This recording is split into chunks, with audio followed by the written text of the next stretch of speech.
Alright, here we go. Turn number 10. Our path to Ascension begins here. Let's jump in and see how we did. Another Homestuck message. He's putting less and less effort in. It's more and more annoying and less funny as a result. Looks like we forgot to put a commander behind troops. That's not great, but alright, so we have a lot more archers than they do.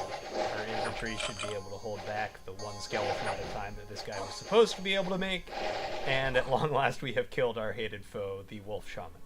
Alright, I don't think we lost anybody. We did not. That's good news. An unexpected event has occurred in Wold. One of the local nobles is afraid of uprisings. Okay, so... Oh, cool, we got 10 free province defense from that. Did it say that in the message? I feel like it used to say that in the message. Yeah, defense plus 10. Now, there may actually be an uprising here next turn, because sometimes those events are linked together, I think. But, we'll see. Alright, so we're maybe finally actually getting rolling here. And as long as we don't see a Vanheim flag appear here, here, or here next turn, we should be doing alright. Strategic picture. We still have a little bit of scrying. We know some things that are going on in distant lands. We could do more of that, but it costs magical pearls, which we're going to want later, and it costs mage turns, which we want to be researching. It looks like the plague didn't do anything else this turn, so maybe that's over. We'll find out. But we're going to not recruit any more of these guys. I think what I'm going to do is I'm just going to make another one of these Imperial Alchemists. Or actually, let's make another Celestial Master. Celestial Master. And we're going to max out our recruitment and run out of gold. Alright, then we'll make a smaller wizard. Alchemist of the 5 elements. Let's get a few of these to get some interesting cross paths going. Although, let's see, 1, 2, 3, 4. So it's like the odds of them having 2 in a given path is we can ignore the first section, because that will never give them 2. I do a lot of math when I play this game. You can do it. You can play it doing a lot less math than I do, and probably do about as well, but the math does help sometimes. So, probability. So, they'll have one of these paths. We want them to have a second one of one of those paths. They already have a nature, so we actually don't care which one of these we roll on the first thing, but we want it to match. So it's easier if we leave nature out and calculate it separately. So the case where they have an elemental path at 2 is 1 in 10 of them has a second path here at all, and then 1 in 4 it will match the one that they rolled the first time. But it can happen 4 different ways. So it would be 1 in 40. It is actually 1 in 10, but we can't specify whether it'll be fire, air, water, or earth. And then for nature 2, which is more specific than what we were calculating before, it's, I think, 1 in 50. So 1 in 40 will be... That doesn't seem right. Okay. 1 in 10 will be one of these things. So that's... And then 1 in 50 will be this thing. Well, but we don't care about this. Yeah, it's a 1/5 chance, and it happens 10% of the time. So yes, 1 in 50 will be nature 2, whereas 1 in 10 will be something 2. 1 in also 50 will be any other specific 2. So fire 2, air 2, water 2, earth 2. That all makes sense. Okay. So it's probably not worth making 10 of those to get 2 in a path. The minister, are the magic guys any better than that? They're probably worse. Yeah. So for these guys, they have 1 in a thing, and then their chance of getting 2 in that thing is still 1 in 10, I think, by the same logic. Can happen 4 different ways, but it's a 10% chance, yeah. So we'll make some of those eventually and hope for some of those rare paths, but the better way to get access to 2 paths is these guys will always have 2 in something and have a small chance of having 3 in something, though it is a vanishingly small chance.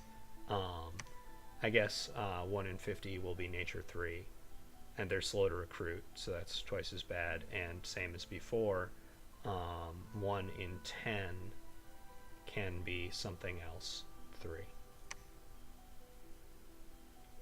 So not great, but at least they have 2 in things. Why do I want to have at least 2 in things? Okay, so this turn we're starting to search for magical sites, although I guess we searched a little bit up here because we had a dead turn, but on this wizard. Nice. Wow, I'm distractible. Okay, so searching. Provinces can have magical sites in them. Those sites have a difficulty of being found that ranges from 1 to 4. There are no sites in this game that can be found by searching that are harder to find than 4. Generally, about 25% of sites are level 1, about 25% of sites are level 2. It's really more like 30% of sites are level 1, then like 20% are level 2, and another 20% are level 3. But it adds up to about 75% of sites are level 3 or less, or even 80% of sites are level 3 or less. And level 2 finds almost twice as much as level 1. So when we search in a province with this guy, he will find any fire sites that are level 2 or less, any air sites, water sites, earth sites that are level 1 or less, and any nature sites that are level 2 or less. So if we can get 3s and things without having to build boosters, that would be great. There's also spells we can use to search for sites, but we're going to send these guys around searching first. This guy will find water 2 sites, 1 and a bunch of other stuff. He'll also look for holy sites. So in terms of mage turns, these guys are slow to recruit, so they're mage turns, which is kind of like a made-up unit like man hours. It's just thinking about like how many turns am I going to have this guy do it, and how many wizards am I having do that. But research is based on mage turns, forging is based on mage turns, site searching is based on mage turns when you're thinking about it strategically, and or like, I guess, trying to min-max logistics. Monkey said he probably didn't care about the swamps because they're very poor. That's true, but we need provinces, and we need paths that will get us closer to our enemies. So that should do it. We need to keep expanding. This river is not a barrier right now, but it will be good to hold this end of it. So we're going to go down around this way. Alright, let's see. Is it midwinter right now? Yes, it is midwinter. How many guys do we have up here? Alright. This is going to be close, and maybe I shouldn't do it. Maybe the lesson here is that we need to calm ourselves, embrace the Tao, take one small step at a time, and be patient. But we're not going to do that because ours is a heaven-defying path, and if we fall further behind, we're going to be in real trouble. So let's see what I can do about this. I'm going to use my patented bad formation plans. I'm going to put these guys around 11, but that's because of friendly dominion. They're going to be 10 over there. Yeah, I better not mess with their formation at all. Alright, we're going to put a very simple setup here. Hold and attack closest. Fire closest. And you hold, stay behind troops. We didn't forget to script this guy to stay behind troops, this commander who's out in front, but I did forget to click on him and move him to the back. So, yeah. This province contains about 20 enemy units. The army consists of mainly light infantries. A huge Jotun axeman was seen towering over the army. Well, let's make sure to cast. So this just means that this province is ruled by a Jotun for some reason. There's no way to know, no explanation for that. He probably won't even be a wizard. There might not even be any good wizards there. But we're going to script 1 word of power just to try to stun him. And then just in case he's running into melee and like has a random magic item or something. Sometimes that happens with these provinces. Wonder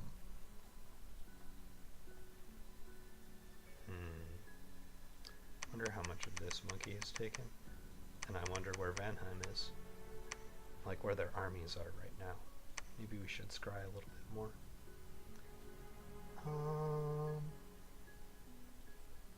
It is turn 10, so probably 4 expansion parties at least. 1, 2, 3, 4. 1, 2, 3. Maybe this throne is tough and he wasn't able to get through it, in which case he would be mostly stuck in over here. I'll talk to Monkey and see if he sees him, and if not, I'll cast some more scrying next turn. These guys are going over here. They're all scripted. These guys are going down here. Well, this guy is. They're all scripted. This commander can come back. Did I forget? I forgot to pick up these troops. I sent somebody out here to pick them up. I think it was this guy. Yeah, he grabbed 1, but he apparently didn't grab... Oh no, these are... Did they route somehow? That doesn't seem right.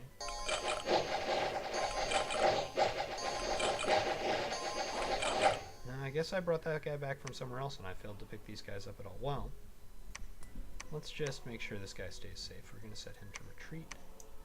And we're going to set these guys to guard him. He's important, so we wouldn't want him to die.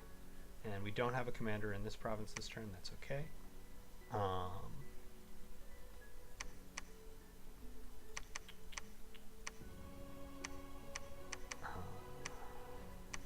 We don't really have any troops worth moving in this province. If we had a bunch, we could maybe try to send them. When we get to here, we can't. Yeah, this snow is messing us up.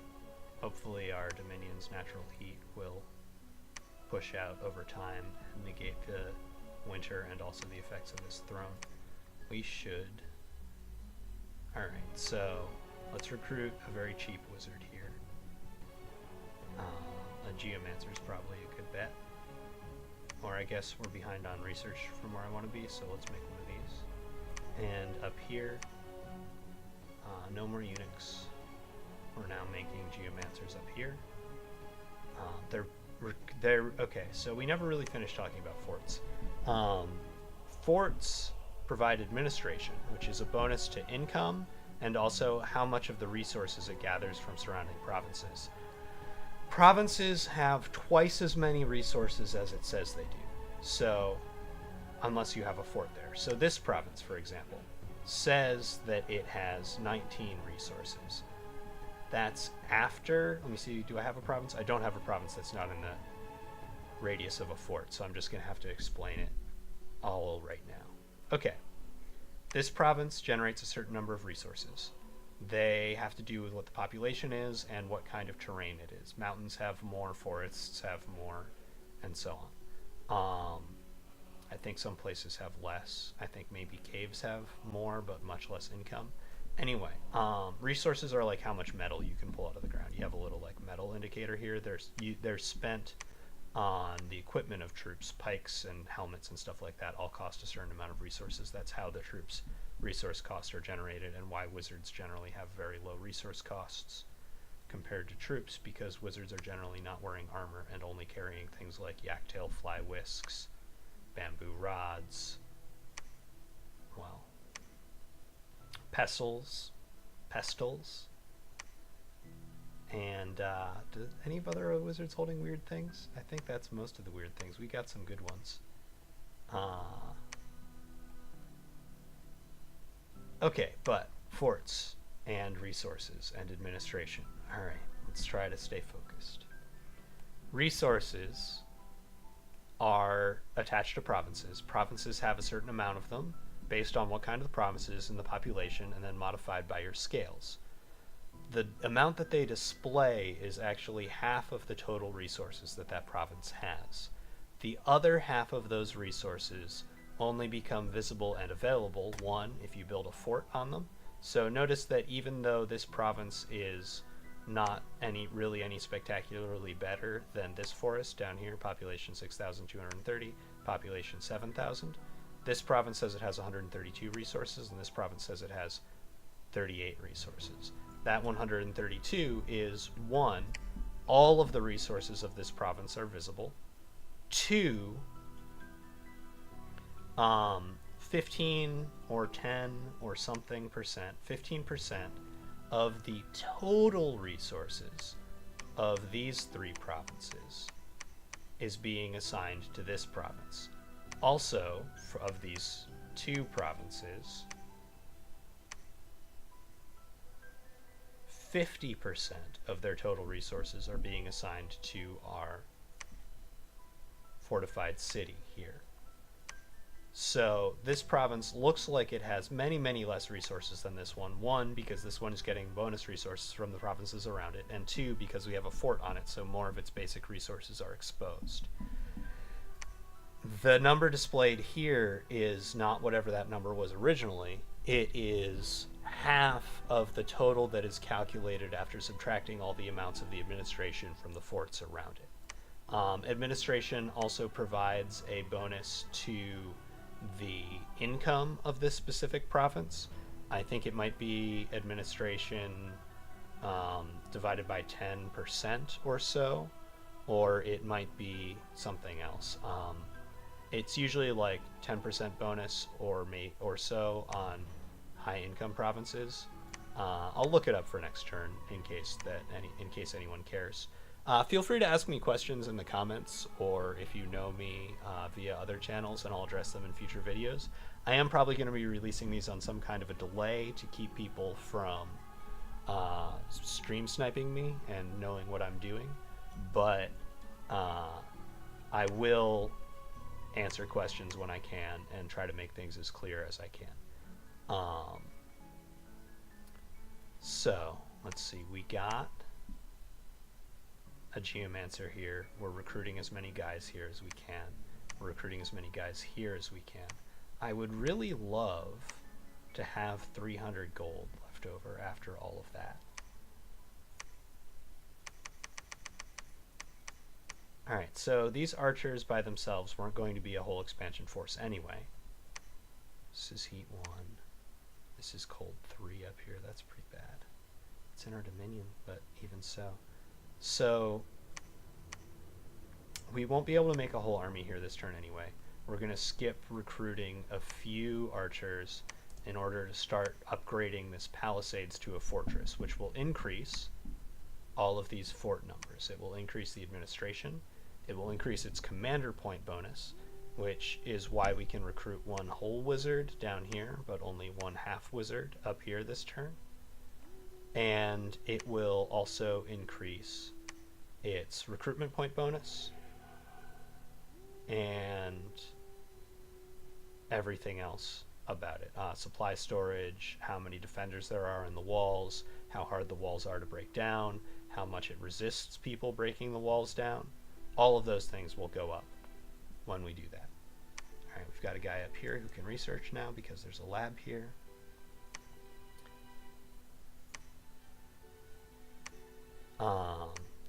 So I'm going to move. Can we get one more archer? Alright, I'm going to move our eunuchs down. One's going to go down here, and the other one, we're at 11, will stay here. Really, I want him to get down there. Can he do that this turn? There's a road part of the way, so no, even so, he can't because of the snow. I'm glad that this is giving us water gems, and once we take it, which we're going to do once we are a little bit more sure of ourselves, we will be able to recruit good mages here. They have death, which is a path we don't usually get, which will be useful. They're also old and not perfect in a lot of ways, but they will be helpful to us. Guaranteed water 2 is nice for site searching. Anyway, actually I'm going to do something a little bit cheeky. This eunuch is going to run in here and then immediately retreat, and hopefully he won't die, but he might. And that will let us see how many wizards and what kind of wizards are on this throne, so we can get a sense of when in our timeline we should consider taking it.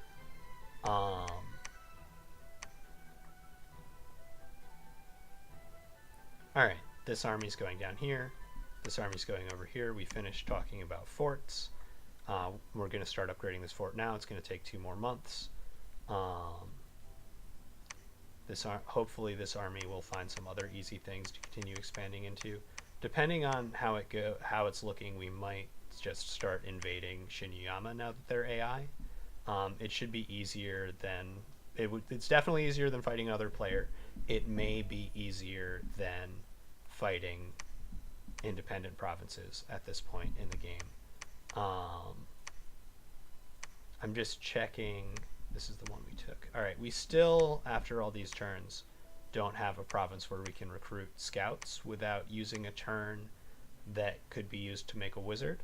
So that's a fort turn for those of you who are keeping track of all of the little bits of terminology that I'm adding. We've got mage turns and fort turns. We've got all sorts of stuff. Alright, so turn 10. Our path to Ascension begins here. Fragments of our divine will, of the divine will of our cultivators, are still projected out into these 2 provinces. That'll end next turn. I only spent a couple gems on it. Let's see. Oh, they recruited some more stuff. Looks like skin shifters and archers. That sounds like scales rather than bless Vanheim, which means that their expansion will be a little bit slower than it could have been, but also means that they'll be more of a threat in mid and late game potentially, and also that they'll be less vulnerable to being mind blasted by illithids from the sea because they'll have more total units as opposed to less total units. Speaking of illithids from the sea, let us, it would appear Monkey did not reply this turn to our message. I guess he might next turn, but he might just be ignoring our role-playing and just talking to me in real life. Alas. The cultivation world is cruel. But seriously, these guys are spooky undersea mind power dudes. And I know that Monkey's indestructible spaceship god, which hopefully we'll get to see at some point, it's really cool, has blood on it. He also wants to take out other blood nations. The reason for that is that blood nations are terrifying in late game if they aren't stopped in early game, and that also on a map like this, it's likely to go to infinite late game, and then blood nations will have ways of screwing over all the rest of us if we let them survive. So the blood nations that should be eliminated are, let's see, Mictlan is a blood nation, although maybe not in this era. In this era they are theoretically reformed.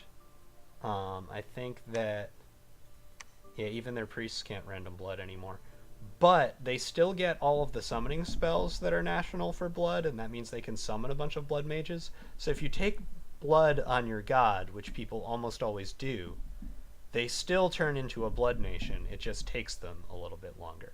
So Mictlan is a blood nation. We are not a blood nation, though we may dabble in blood later. We'll see. Abyssia is a blood nation. They have these flying blood mages. They have one of the best single turn of recruitment blood mages in the game. In fact, probably the best single turn of recruitment blood mage in the game, the Warlock. They're capital only, which is the only thing that keeps this nation from being very, very, very good. Instead, they're kind of bad. but there's still, they all have at least Blood 3, and some of them can rarely have Blood 4 or Blood 5, which is terrifying for a recruitable wizard. They also have Blood and Astral, which is the path that lets you summon horrifying extra-dimensional horrors and curse the whole world to make everyone else's magic kill them. Uh, Luckily, they can only do that in late game. Hopefully, they won't survive until late game. From the whispers I hear, they aren't doing super well, though they did take a giant, terrifying dragon as their pretender god, so maybe nobody wants to mess with them right away. Who else? Are there? There should be. I think there's one more Blood Nation, at least in this game. Maybe not. Not a Blood Nation. Vaguely, maybe, possibly a Blood Nation? Let's see. No, only in late ages do they have some Blood guys. Alright, so I think that the Blood Nations in this game are Vanheim and also Abyssia, and it shouldn't be too hard to kill the two of them and have it mostly be people whose access to blood is less serious. Vanheim is one of the most serious threats, so it's interesting that they're right next to us. There's not a Lanka in this game, is there? No, that's early ages. So, yeah, I think those are the only explicitly blood nations we have to worry about. There are some other nations that may dabble in blood, and a number of them will be probably using death magic, which is one of the schools that has the other spell that screws everybody over, Burden of Time, where everyone ages really fast. Hopefully we'll be able to get our Astral up high enough that we can dispel a Burden of Time if it comes down early game, and late enough game we should be able to deal with it via other methods, but it's going to be tricky. There's a lot of ways that we could lose this, and only a very few ways that we could win it, but I'm going to do my best, and I'm not going to sweat it. I'm enjoying having plenty of time to talk about all of the game systems. There's a million of them. Most of them aren't super important, but understanding more of them does help, and this game communicates how to play it extraordinarily badly. Shipwreckers, so we could use those to expand underwater, but everyone probably wants them to expand underwater, and in a game this size that means they're going to go for like 400 gold, so we're not going to do anything about it. We shouldn't have bid on those barbarians who we threw away into these cavalry and killed 2 guys with. No good. Alright, that is the turn 10. Things are going well. Have a good rest of your day. Genre correction. We are in the wuxia genre. However, we are in a subgenre that I have no idea how to pronounce. I'll look it up for next time. I think Xianxia is something like probably only 200% wrong, as opposed to 800% wrong. And it's a modern subgenre of kind of trashy Chinese, and also I think it was based on a Taiwanese TV show. But I don't know, my expert who I was consulting is not certain anymore either, so I'll let you know if I get updates on that. But it's a very specific silly subgenre we're trying to emulate, and I don't mean any disrespect by emulating it. It's just they're very poorly written novels by traditional Western standards, at least, and they're well translated. At least 2 out of the 3 I mentioned before are, or moderately well translated, and they're very over the top and bizarre. And while I usually enjoy reading good things, sometimes it is fun to read many thousands of words of something that is bad but is also unlike everything you have ever read before. So that's my story, and I'm sticking to it. That's what we're doing with this whole cultivation sect thing. We're only going to bother to rename dudes who are slow to recruit or cool in some way. We should have renamed our prophet. It's very bad that we didn't, but eventually we will have to send him to a glorious heroic death and replace him with someone else. Like I said, that's the turn. I think that's all the notes I wanted to talk about this time. Hopefully, things continue to go all right for us. And while we will not be probably better than 9 or 10 provinces by the end of year 1, we're not being immediately pressured, and there's a bunch of stuff we can maybe expand into up here. So,